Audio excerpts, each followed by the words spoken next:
Hi, I'm Sue and I'm the employability coach for Norfolk, Deeside 6th.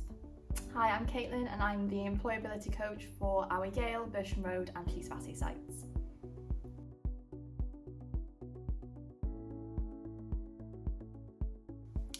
We actually offer, in the job shop, we offer employability support to all curriculum areas, vocational, A-levels. We actually do up to HE courses. We cover various employability topics for the students, looking at CV writing, job searching, apprenticeships, ensuring that they've got all the skills required to enter the world of work.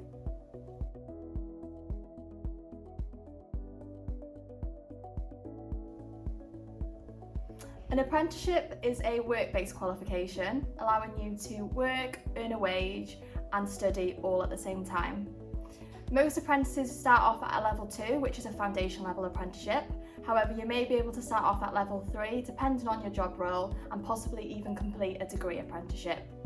You can do an apprenticeship in pretty much any subject area nowadays, and it's a great way to gain work experience in that industry and develop those all-important soft skills that employers look for and gain a qualification all at the same time.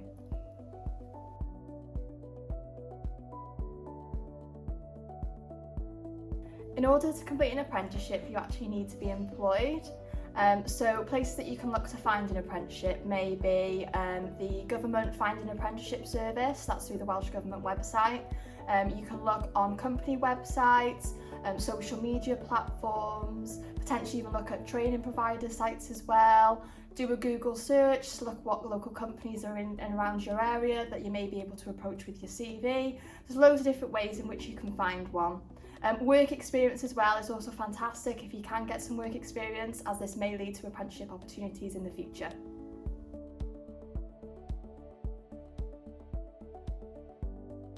Most employers will ask you to send them a CV or to complete an application form.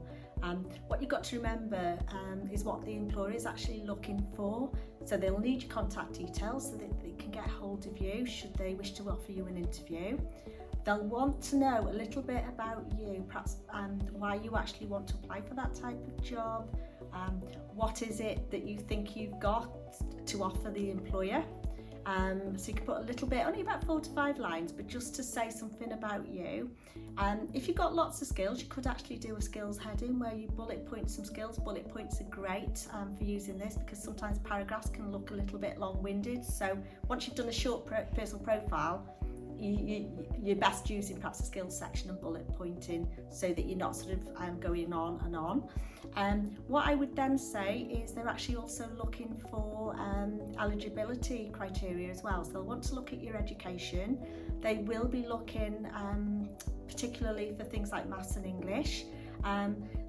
Always best to do your education in most recent first. So I would always say if you're at college, you need to put the college first, then the school. That you want them to see that you're actually at college now, and you want them to see what course you're doing. Or if you're at school, you want to see that that you are at school and you're possibly working towards GCSEs in certain subjects, and then you can, if you have predicted grades, you can put those down as well. What I would also say then is that employment is just the same. You need the most recent first so that the employer can see what you're doing now. That is more important. They might not read. If you've got several jobs that you've done, it'll be the top one they probably look at, in fairness. What I would then say is you need a little bit about you, a little bit about perhaps if you've got any additional information, you could put things in, like say you've got a Duke of Edinburgh award, if you've got a provisional driving licence, if you've done something that you're proud of at school, perhaps worked on a project that you've worked in a team, because team working is important on a CV. They like to see your skills like team working, communication, things like that. And then perhaps some hobbies, you could have some hobbies on there. They like to see what you do in your spare time, and that actually can help them perhaps when you go to interview, for them to have something to talk to you about. But also some of your hobbies actually may give something about you, sort of the type of person you are, and actually provide some skills for you as well. Yeah, just remember that at this stage, the CV is the only thing the employer will actually have about you.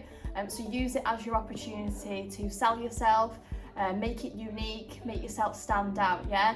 And make sure that you're tailoring the CV for whatever jobs or apprenticeships that you are going for.